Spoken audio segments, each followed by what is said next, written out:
the community of Glasgow had minimum black people, Yeah. or the immigrant was like referred as immigrant or refugees and things like that. So there was no like a lot of them.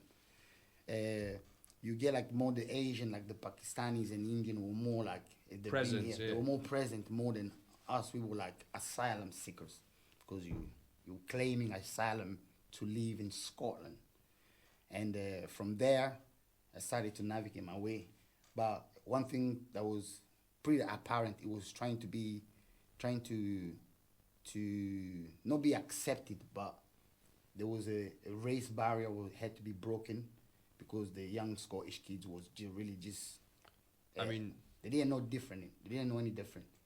So you had to like reteach them the love, the it's okay, the old black bastard, and go back to your country. oof. I And, mean, this, yeah, you can still hear that. I'm yeah, Romanian, so yeah. I'm familiar with that So lingo.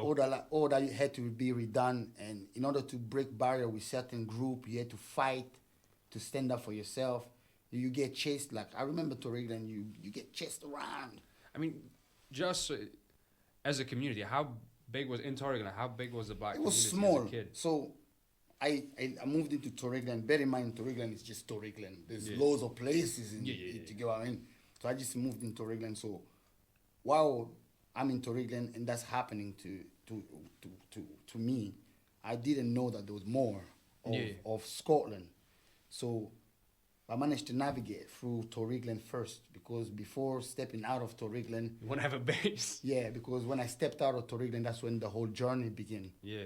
Because in Torrigan, it was just like you came out of the flat, you're downstairs, you navigate around the neighborhood. Everybody around the neighborhood is pretty much as far as you can go. There was a little Asda there was a sports center there. And then through there was a community center. Mm. Now, through the community center, it came breakdancing workshops. Right. Through breakdancing workshop came the whole stepping out of the neighborhood, because now we could go to other places like Castlemilk Youth Complex to take part in other more workshops. Mm. They'll have a recording studio, a dance studio, a refectory place you can play, things like that. So we'll go there, and then school start to happen, and then from school you start to step out of Torrigan. You start to go to Castlemilk, for example. Now I had to fight my way through Torrigan. I'm running around and getting chased, getting called names, and then fighting, and then everybody was cool with me now. And then, you had to like. Yeah, it was.